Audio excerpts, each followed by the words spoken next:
Arc 10, Chapter 6. Instantaneous water heater pandemonium arose within the prison tower for a moment, people with altered expressions restlessly circling about from left to right. Watching this scene from afar, Subaru rested his spine onto a rampart slightly distant from it all, hugging his knees. Subaru. Setting his forehead onto his curled knees, Subaru released a deep sigh. Far too many shocking things had happened. That naturally applied to sighting a gruesome corpse without any prior preparedness of his heart, but to think that this cadaver could possibly have been. Stranger. Are you all right? Subaru's face was buried in his knees when that voice addressed him, making him slowly uplift his head. There, he saw Rem, her expression bedimmed by anxiety. The girl crouched right beside him, peering at Subaru's face, and used the handkerchief in her grasp to wipe his dispirited visage. The faintly moist handkerchief felt cool, and a sigh escaped Subaru with a "my bad," chaperoned by a sense of salvation.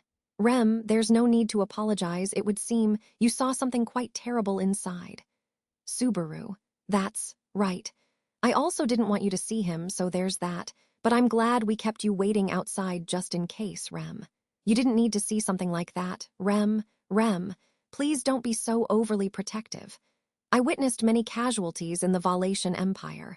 A few more at this point wouldn't. Subaru, I get it. But if you don't absolutely have to come into contact with it, then I'd like you to not. If you're trying to save someone and end up letting them die because of your insufficient strength or something, those kinds of situations can't be helped. But this kind of stuff, it's the type of death that absolutely nothing good can come out of coming into contact with. Even Subaru would not repudiate the existence of deaths that were meaningful and significant, or deaths as consequence of persisting in one's convictions. Would he repudiate even that? Then he would not have silently seen off Priscilla. However, the death in the watchtower that he had witnessed just before, the gruesome, appalling death plight of gluttony Roy Alfred, was far removed from any such ilk of nobility, an unsightly and repulsive thing. There was no decent meaning in plundering the life of another, and furthermore desecrating a corpse to such a degree. It could have been part of a malevolent scheme, or perhaps a vehement rage that eluded satisfaction unless it tormented even the cadaver bereft of a soul. He was a sin archbishop who would have purchased hatred as a matter of course, but nobody deserved this cruel a manner of death. Subaru, shit, hick. Nausea scourging the pit of his stomach, Subaru clicked his tongue in frustration. It was rage directed toward the one who had ripped Roy's limbs and torn him apart, and at the same time, chagrin at once again losing the key to the resolution of the authority of gluttony, whose solution had finally seemed to be within his grasp. Quite honestly, he did not wish to ponder it. That perhaps if Subaru and Reinhard had not taken a detour after meeting up, and had instead hastened directly to the royal capital, they may have found Roy still alive. And ultimately, Subaru had the power to verify that for certain. In fact, if it had been the Subaru from the Empire, with his mentality from when his body had been shrunken, he surely would have enacted that without any hesitation. But Subaru, Al, clutching the alorb which dangled from his neck, Subaru bit down on the inside of his cheek. Hypothetically, even if Subaru were to lose his life now and return by death, his most recent restart point was in the Pleiades watchtower, just before sealing Al away with all Shamak. There was also the possibility that his restart point had shifted forward, but based on his current experience, that was the latest update. And, to return once more to that time frame, and to repeat the moment in which it was necessary to preemptively shut down Al before he could set his plan into motion, was not something Natsuki Subaru was capable of. Subaru, it was not that it was not a viable option, nor was it a restriction on the part of all Shamak. Simply, Natsuki Subaru lacked the courage to return to that scene and face Al once more. If he were to fail in stopping Al, all the while hoping that it might be possible to change his mind through conversation, it might be Subaru who ended up getting sealed all over again. Were that to happen, Subaru's failed resolution would end up being entrusted to his allies once more. In order to prevent that, Subaru refrained from manifesting a short-tempered return by death. However, that would mean that that the victims of gluttony would. It happened just when he began to think that. Once again, you're trying to shoulder all the responsibility on yourself. Suddenly, upon Subaru's hand which clutched the alorb, Rem placed her own. Fixing her gaze straight ahead at Subaru's face as his breath caught in surprise, Rem narrowed her pale blue eyes and, Rem, I'll tell you this now. Please, don't make it your own responsibility to recover my memories. The matter of my memories is my own problem. It's troubling that you take every last thing without exception and carry it upon your back as if it's your own problem. Subaru. Hick, no, that's not it. You've got it all wrong. I have to get your memories back, no matter what, Rem. Like I said, that's all wrong. Why is it that for a problem that's mine, you're the one who's going through the most headache? That's something for me to worry about. It doesn't belong solely to you. Subaru, that's. Eyes darting about, Subaru lost the ability to say anything before Rem's gaze. What flashed through his mind were the chills of that moment in which he had thought his life was over. Back when Rem had spoken the words, "You are not a hero," to him in the fortress city. Just like that time, he thought he might end up being deprived of his privilege to struggle for the sake of Rem. Rem, please, don't give me that wet puppy dog look. Subaru, huh? Rem, no, that was too much of an overstatement. A drenched puppy dog would still be cute, so you look more like a wet flying dragon or something. Subaru, though I'm way more open to being treated as cool rather than something cute. Rem, it was not a compliment. Also, please do not misunderstand. With Subaru confused as to what said misunderstanding was, Rem began to collect her words after the passing of a moment. Then she prefaced with, all right? Rem, I have a general grasp on the situation. The person who was being held in this tower, somebody who had some sort of connection to Speak-a-chan, would have been the first step to regaining my memories. But that person died, causing you to be immensely frustrated. All the while you are leaving me, the person most affected, off to the side. Subaru, when you put it like that, it makes me sound like an incredibly selfish guy. Rem, it seems like you have finally gained awareness of your current position. Rem plainly and gently guided Subaru along towards comprehension. As he heeded her words, some leeway returned to Subaru's respiration, after he had felt backed up against the wall all on his own. And perhaps having perceived that change in his expression, Rem's eyes smiled in relief. Rem, even I am in low spirits. Right on the brink of my memories possibly returning, but witnessing you there in a state of frustration greater than even my own, I did not have any time to be feeling down. Subaru. I'm glad that you didn't have to feel down, Rem. Ha, even though you were feeling down instead and making the rest of us worry. Subaru. I'm terribly sorry, basking in Rem's stern gaze, Subaru clutched his head and apologized. He never would have thought that he would be treated as a thief who stole her right to feel saddened. But that was also what Subaru truly wished at heart. Subaru believed it would be best if Rem, Emilia, and everyone else never had the time to be in low spirits for the rest of their lives. Rem, the fact that it seems like you're thinking that it would be fine if you were the only one who ever felt down is unpleasant. Subaru. Rem, I think you have a bad habit of believing that everything is always only your fault whenever something goes awry. So you're also trying to find solutions all by yourself. Would you stop it already? Subaru. So what you're saying is that I shouldn't worry about things all by myself. Rem, that is what I have been saying from the start. Subaru, have you? Well, I guess you might have. Yeah, you have been saying it. What an idiot I am for not noticing the things you've been saying. Stupid. Before Rem, who abruptly averted her gaze, Subaru smacked his own head repeatedly. As he hit himself, he felt a separate sense of guilt welling up in his mind. After all, Rem had called out to Subaru like this out of pure concern for him. And yet, because Subaru did not face her properly and failed to receive Rem's thoughtfulness head-on, he had ended up making her say things that did not need to be said. Subaru, I'm sorry. Even though I brought you out here with such enthusiasm, I ended up causing you premature joy. Rem, I don't find that to be your responsibility. Only, Subaru, only. Rem, Speak-a-chan will be forced to carry an unnecessary burden. The Sin Archbishop of Gluttony, ones who named themselves so, lay baiting Kato's and Roy Alpha'd. Gourmet and bizarre eating, with the demise of this duo, There was only one individual yet subsisting who was endowed with the right over their authority, that being Spica. That was to say, the expectation to safely regain the names and memories, eaten by gluttony that shall not return all the more at this juncture, was set onto Spica's shoulders. Rem seemed uneasy about exerting that kind of pressure onto Spica. But, Subaru, I don't think Spica will find it to be an unnecessary burden.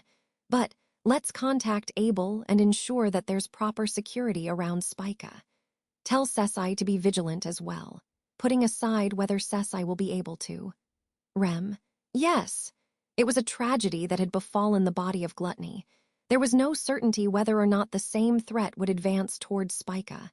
Subaru shared the worry and anxiety that Rem harbored and decided to direct this exhort towards Valacia. He did not wish for any intrusion to impede upon Spica, who remained in Valacia, having determined what she ought to do. He must use any means possible to that end, no matter how overly protective he was called. Stranger, sorry to keep you waiting.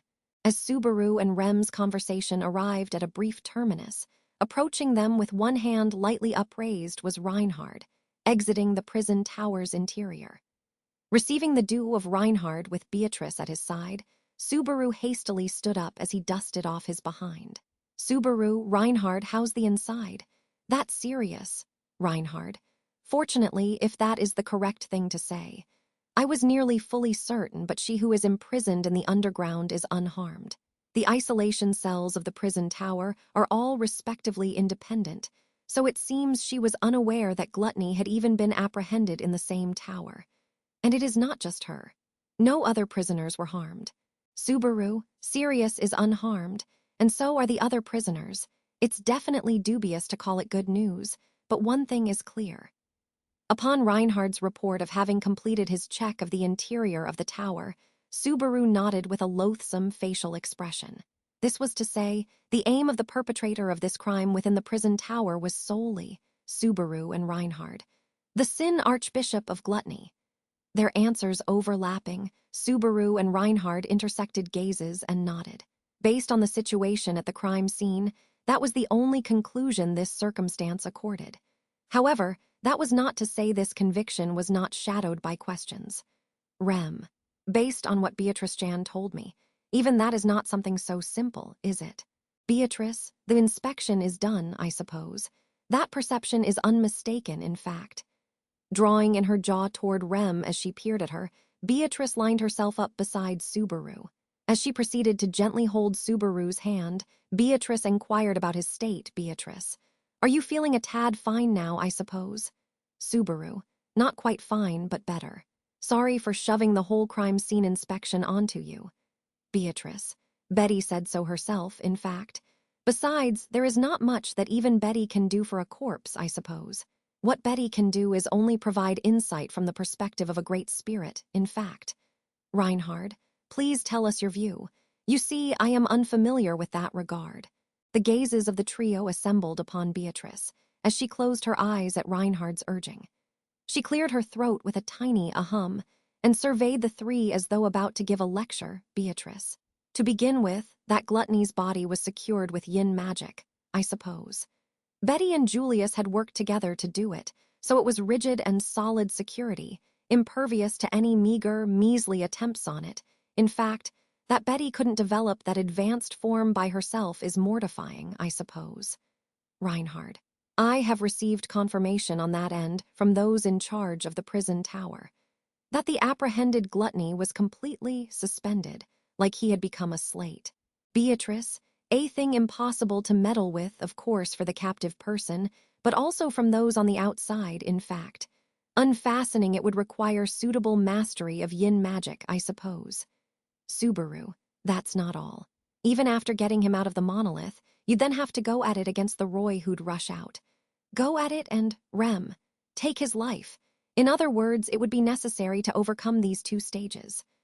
Upon Rem's concluding remarks, Subaru and the rest were submerged in silence, their expressions troubled. Understood insofar, in order to kill the monolith status Roy, it necessitated skill in yin magic sufficient to rescind that monolith, and thereafter, the strength capable of killing Roy. Neither of these two things would be achievable in a brief period, nor capable for a person simply idling about without association. Reinhard. And that is to say nothing of their success in slipping through the network of vigilance to trespass into the prison tower. Yin magic, mighty strength, covertness.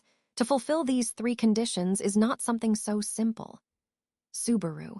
Taking into account all of my various grudges, I'd want to cling to the conclusion that Albart-san is the perpetrator. Regrettably, even the vicious old man would fail to meet the condition of being a yin magic user. Although he would almost not be surprised to learn that among the shinobi techniques, there was something that exhibited similar strength, and that Albart had been stealthily wielding it. Reinhard. It is without doubt that Wallachia is a belligerent nation, but they would not go so far as to choose impetuously risking diplomatic relations, given the country's present situation. To begin with, I have heard that the arrival of Emilia Sama and the others at the royal capital is not unrelated to the matter of Wallachia. Subaru. You're right. I'd like to trust the flow that the wolves of that country have become a bit more sordid, rather than suspect Wallachia's desire for suicide. But I'm sorry for the whole mess, Reinhard. Reinhard. Sorry, whatever happened for you to apologize? Subaru, I had you take a detour just to have Rem tag along, and on top of that, you must have brokered our entry into the prison tower. And yet, in the end, this is how it turns out, Rem. Stare. As Subaru was about to apologize for the pointless errand, he noticed Rem's frigid gaze fixed onto him. So, this was another link in Subaru's vice of thinking everything was his fault. However, that this thought had come to him was a fact, and withdrawing it would not sit right with him. Beatrice, it is unfortunate that the result was unfavorable, in fact, but thank you for exhausting your efforts, I suppose. Subaru, that's it. As expected of my Biko. All right, Rem-san. Rem, sigh, Subaru, a sigh. Rem's glacial gaze was replaced by her sigh, to which Subaru covered his face with his hands. Observing these affairs, Reinhard's lips cleft into a tiny smile. Subsequently, with his smile brimming, he declared, Reinhard, come now, it was nothing. You're welcome, he said. Stranger, I see gluttony it's kind of frustrating when things didn't quite go right. Within a room of the royal residence, having received the report on the happenings at the prison tower, Emilia slanted her well-shaped eyebrows, muttering so with a conspicuously pallid complexion upon her face. Her current state, bleared by fatigue, was a seldom sight for the ever-cheerful Emilia.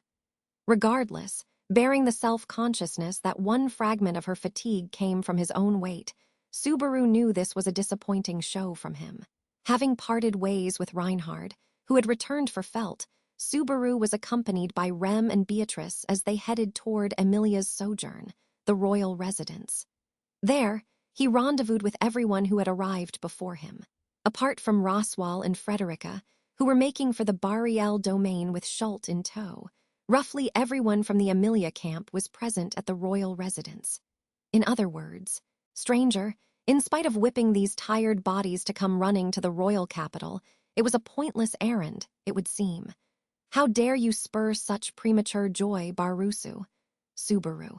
Just so you know, everyone aside from Nisama is also disappointed, and even within that, my dismay is of the top class. I might just start crying tears of blood. Ram, tears of blood. That would just be the bursted blood vessels around your eyeballs. Ram can assist you in crying right this instant, in fact. Subaru, scary. Just because it was a shock, your ferociousness is showing a bit too much. Even Ram, albeit more aggressive than usual, was thus present as well. Naturally, when Subaru had explained why he was bringing Rem to the royal capital, Ram had insisted in no uncertain terms that she would be coming too. Subaru understood her sisterly conviction that there was no way she could fail to be present when Rem's memories returned, and since he himself had wanted Ram there, he had agreed. Still, the burden of the past several months, from their challenge of the Pleiades watchtower to their forcible incursion into the Empire, must have been tremendous. Ram had managed to hold herself together through sheer force of will, but now that this whole affair had ended in a complete miss, the strings which held her taut had finally snapped. Even as she kept flinging barbed remarks, she had basically gone groggy. In the end, just after delivering that final jab to Subaru, She was escorted off by Rem and Petra straight to a bedroom, and it looked like she would be nursed there for a while. Otto. Though to be fair, Ramson is not the only one barely hanging on. All of us are. There was the trouble involving Natsuki-san and the others, then the murder in the prison tower, and now the appearance of the Church of the Divine Dragon, plus the upheaval in the royal selection caused by the individual at the center of it all. As they watched Ram leave the room, Otto muttered that with his brows drooping.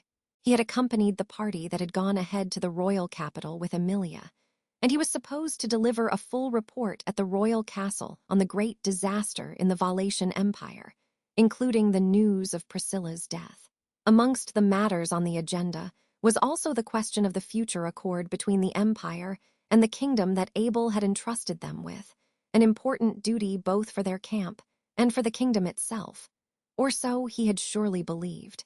And then, out of nowhere, they got blindsided from a completely unexpected angle, thrown into a situation no amount of preparation could have readied them for. Even Subaru could not bring himself to tease Otto over it. In the middle of all that, just as Subaru was agonizing over where they should even begin. "Emilia, will you talk to us about Al?" As if she had seen straight through Subaru's hesitation, Emilia chose that topic as the first item on the agenda. Flam, Felt's attendant, possessed a divine protection that allowed information to be transmitted between the twin sisters regardless of distance. Borrowing that power, they had already sent Emilia's group a rough outline of what had happened to Subaru and the others at the Pleiades watchtower. But that had only been a simple summary. The details were another matter. Having understood how anxious Emilia and the others must have been, Subaru explained everything as thoroughly as he could.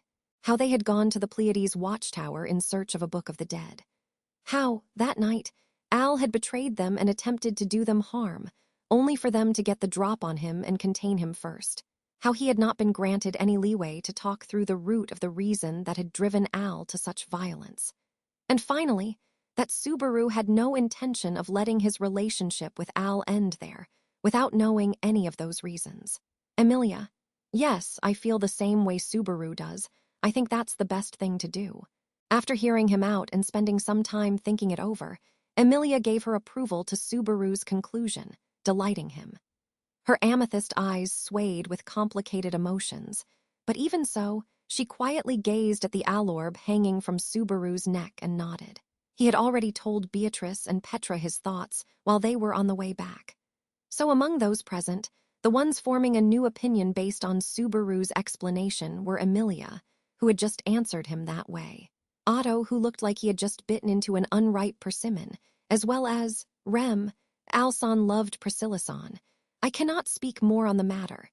It was Rem, who had laid Ram down in the bedroom and had now returned to the sitting room with Petra. And so, for the time being, the Emilia camp's stance toward Al's actions was decided. Perhaps because he did not want to spoil the atmosphere, Otto kept his thoughts to himself, for now. Subaru figured he could make him vent those thoughts later, together with Garfield. With that in mind, Subaru slapped both cheeks with his hands. Whether it was about Al or about the prison tower, there was nothing they could do for either of those matters right now, which meant that if there was anything they could discuss at present, the remaining topic was, Subaru, let's talk about this Phylor from the Church of the Divine Dragon. About Phylor, whose existence could shake the very foundations of the royal selection. Everyone, the moment that subject came up, the air in the sitting room changed completely. But rather than becoming taut with tension or strain, it was filled with a much broader sense of bewilderment and confusion. In truth, Subaru included, every last one of them was at a considerable loss over the situation.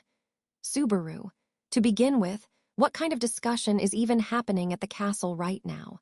The whole premise was that the Church of the Divine Dragon wouldn't involve itself in the political core of things, right? And then suddenly, there's talk of a sixth person who can make the insignia shine, and on top of that, she's using the same name as the princess who vanished 15 years ago. All of that came totally out of nowhere for everyone, didn't it? Emilia, well, it sounds like they're in the middle of discussing all of that right now. But the church broke its own rules this time because they wanted to save the people who were hurt in Pristella, right? Nobody can really say that's wrong, and actually, Subaru. They healed Crush-san's body. Emilia-tan, you and Otto saw it too, right? Emilia, yes, we did see it. Right, Otto-kun? Otto. I could not exactly stare a lady down so blatantly, but at the very least, the convulsive-looking black marks that had been visible have disappeared. Beside the nodding Emilia, Otto answered in such a way, his gaze flicking for a moment towards Subaru's leg. Was he implying that if the same conditions were met, Subaru's leg could be healed too? To be honest, it did not inconvenience him that much, but every time they all bathed together, Otto and Garfield might have felt awkward about it, so if it could be healed, he would not mind getting that taken care of. Subaru, but it's kind of terrifying becoming indebted to the Church of the Divine Dragon for that. Ah, Meili, E.W. Oniai-san, what are you getting all scaredy like that are? Subaru. No, I was just thinking that this might be another one of those. You put yourself last. Situations I'll get scolded for. Rem. If you are aware of that, then please carry yourself with a little more dignity. Meili poked at him, and Rem sounded exasperated too. Still, if he had spoken out loud that this was a case with no actual harm involved, and that he did not want to make a disadvantageous position for the camp over it, he would probably get chewed out, so Subaru could only try to fumble past the issue with a fake little ahem. Not that he was trying to bail Subaru out, but the one who spoke up then with a coarse, hey, was Garfield, seated on the window frame of the room. Scratching his head roughly, he hesitated for a moment before saying, Garfield, there's probably all sorts of complicated crap tied up to this. So what my amazin' self's bout ta say, that's just how my amazin' self feels, got it? Emilia, Garfield him tell us. What is it? Garfield, if they can heal the folks in Prestella, then my amazin' self wants 'em to be healed right away, and to get those guys to do the healin'. Between the black dragon, and the flies and all the rest, ain't there already been nothin' but drainin' crap? Curled up with one knee hugged close, half of his body exposed to the sunlight, Garfield's plea was earnest. There was a family in Prestella Garfield had grown close to. During that battle, the father of that family had fallen into the clutches of lust, and was turned into a black dragon, having even been used once as a decoy. Even now, that transformed black dragon body remained unchanged, and by Emilia's hand, he was being kept frozen, like the other victims, slumbering in a corner of the city. If people in such a position could be cured, Garfield was saying, then whom one had to rely on should be secondary. Subaru, and I agree with him. There are people suffering, people in pain, and if there's a way to save them, then it doesn't matter who does it. That's what I think. Petra, so Subaru gets to say that sort of thing, even though you were the one insisting that it had to be you to wake up Remni-sama, throwing yourself into danger over it. Subaru, now that you mention it, maybe I did say something like that, but man, you really remembered that well, Petra. Petra, that's not something I can forget. It kind of shocked me, after all. Part of me thought Remni-sama was unfair, and part of me thought, wow, even after hearing that, I'm still the kind of girl who won't give up. At Petra, who puckered her lips mischievously, Subaru could only scratch his head in total surrender. In truth, before Rem woke up, while he had said that it would be fine no matter who awakened her, so long as she woke, he had absolutely also declared that he wanted to be the one to do it. In truth, he was a little too scared to look over and see what kind of face Rem was making upon hearing that. Be that as it may, Subaru, putting aside what I've said in the past, let's look to the future. No matter how the discussion at the castle gets wrapped up, now that it's been proven that the Church of the Divine Dragon has a way to heal them, the people of Prestella are going to be treated, right? Otto. Yes, no matter which way the heated debate turns, I do not think there will be any hesitation on that point. The real issue will be whether it is treated as merely a debt owed to the Church of the Divine Dragon, or as something more than that. Subaru, the sixth qualified candidate for Dragon Priestess. Ultimately, how that individual's standing would be handled was not something Subaru and the others had any control over. Depending on how the people at the royal castle, or more precisely, the Council of Wise Men, chose to define those matters, this camp centered around Emilia would decide its own stance as well. But when Subaru thought about it that way, the one still weighing on his mind was Phylor herself. Subaru, Emilia-tan, you actually met her in person, right? What kind of person was she? Emilia. Let's see, I thought she was a really earnest girl. A good girl. Subaru, I see. And what do you think of Meili? Emilia, Meili. I think Meili is a really hardworking girl who cares about her friends. A good girl. Meili. I get what Subaru Oniasan is trying to saw why. But don't use me as your prop. Oka why. It was not that Subaru doubted Emilia's eye for people. But when filtered through Emilia, there was always the danger that anyone at all might be judged as a serious, sincere, hard-working, good person. That said, Subaru's own assessment of Meili was not all that different, so it would be wrong to question Emilia's discernment based on that alone. At this rate, it might have actually been more useful to ask Abel what he thought. Subaru. What about you, Otto? Even if you only caught a glimpse of her for a moment, what did you think? Otto. I did not exchange many words with her, but my impression was that she was a devout believer of the Church of the Divine Dragon. Someone sincere, who believed that serving others was the highest good, and Subaru, and Otto, she seems to have a somewhat reckless streak. From what I have heard, this whole affair was Phylor-san acting on her own, disregarding the Church's intentions. Subaru, on her own. You mean healing Crush-san and making the insignia shine? Otto. The former, yes. The latter was apparently the result of how events unfolded. But given the circumstances, I cannot help thinking the Church of the Divine Dragon wanted to keep her existence hidden. Subaru. Well, that's.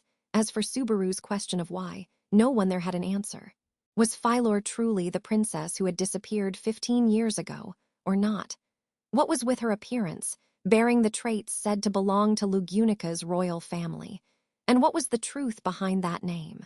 Why had the Church of the Divine Dragon kept her hidden, allowing the royal selection to begin and continue in ignorance of her existence?